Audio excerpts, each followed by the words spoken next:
Фич агентлаг Монгол улсын макро орчин хэр тэнцвэртэй байна гэж харж байна. Нүүрсний экспорт буурч инфляцийн түвшин Монгол банкны зорилтоос өндөр түвшинд хэвээрээ байна.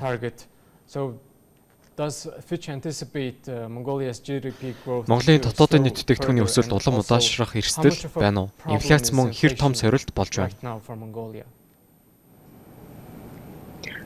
Yeah, we expect growth to improve in this year to 6.5%. Тиймээ бид Монгол улсын эдийн засгийн өсөлт өмнөх оны 4.9%-аас сэргэж энэ он 6.5% өрснө гэж таамаглаж байна. Driven mainly by a recovery in agriculture and expansion in mining, especially. Хөдөө аж ахуйн салбар сэргэж уулуурхайн үйлдвэрлэл ялангуяа эцсийн гарс нэмэхээр байгаа нь үүнд гол түлхэж болно. In 2026. Гэхдээ 2026 болон 2027 онуудад өсөлт саарч 5% та байна гэж таамаглаж байна. And also robust domestic demand. Уулуурхайн өсөлт тогтворчж дотоодын хэрэглээний зардал эдийн засгийн өсөлтийн гол хөлбөр нь байх болно гэж харж байна. Монгол улс уулуурхай болон хятадын худалдаа авалтаас өндөр хамааралтай хэвээрээ байгааг бид мэднэ.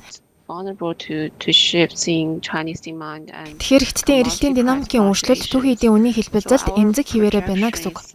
Subject to downside risk. Экспорт суларч олон улсын эрэлттэй холбоотой тодорхойгүй асуудал их байгаа учраас бид Монгол улсын хувьд эрсдэл өндөр байна гэж бодож байна. Inflation Инфляцийн хувьд энэ оны 5 дугаар сард 8.3% та гарсан. Гэхдээ засгийн газрын зарцуулалт өндөр байгаа учраас инфляц өндөр түвшинд хадгалагдана гэж таамаглаж байна. We expect inflation to average around 8%. Бид 2025-2026 онд Монгол улсын инфляц 8% та буюу Төв банкны зорилттой түвшнээс өндөр байна гэж харж байгаа. Upper bound target. Өнгөрсөн 3 дугаар сард Монгол банк бодлогыг өсгсөн мөн дулааны үнийн нэмэгдүүлэх шийдвэр хойшлсон зэрэг нь энэ онд инфляцийг барихад тустай байх болов. Тэгэхээр инфляц бол яахын аргагүй бидний анхаарах асуудал мөн. Дотоодын эрэлт нэмэгдэж төсвийн зардал тэлж байгаа нь инфляцийн дарамтыг нэмэгдүүлж байна.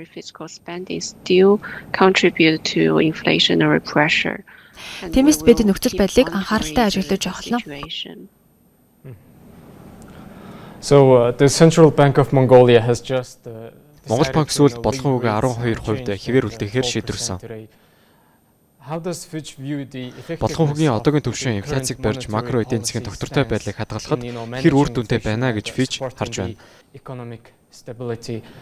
Also especially in the context of the depreciation of ялангуяа төгрөг суларч гадаад дарамт нэмэгдсэн энэ үед. Yeah, that's a very good question. Maybe we're not in the best position. Тиймээ маш сайн асуулт байна. Монгол банкны мөнгөний бодлого хэр үр нөлөөтэй байгааг бид таамаглаж зөвлөх нь тийм ч оновчтой биш байж магадгүй. Гэхдээ 2024 онд инфляцийн дарамт харьцангуй тогтворчсноор Монгол улсын Төв банк бодлогын үгээ 3 удаа буруулсныг бид мэднэ. The central bank has proactively.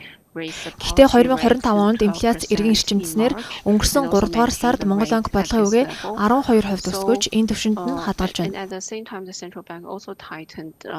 Мөн Төв банкнаас хэрэглээг чангатгах бодлого авч хэрэгжүүлсэн.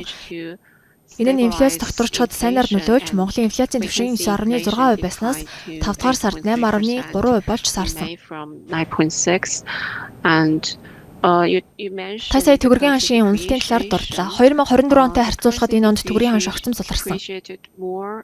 Ханш суларснаар инфляцийн дарамт нэмэгдэхэд нөлөөлдөг.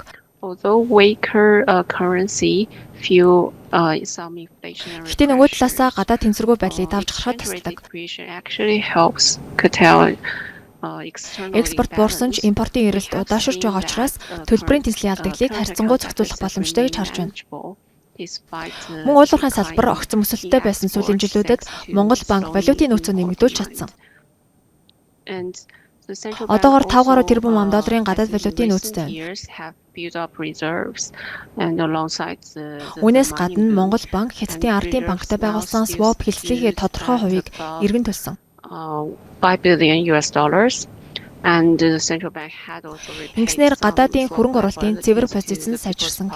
People's Bank of China improving net foreign asset position, but we have noticed that the foreign Гэхдээ 1-р сараас хойш Монголын гадаад үр төлбөрийн хэмжээ нэмэгдснээр валютын нөөц бага зэрэг бурахад нөлөөлсөн.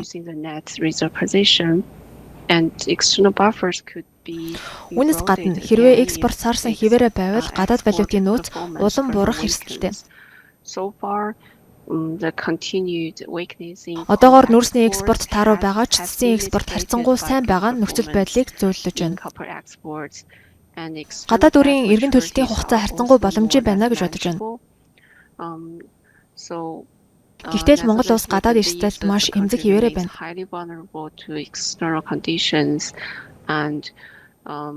Яг гадаад санхүүжилт татах боломж ойрын хугацаанд тогтвортой байх нь. Гэхдээ гадаад эрсдэл нэмэгдэж Монголын валютын нөөц огцон буурах бодит эрсдэл байна. Энэ тохиолдолд бид Монголын зээлжих зэрэглэлийг буруулахад хүрч магадгүй.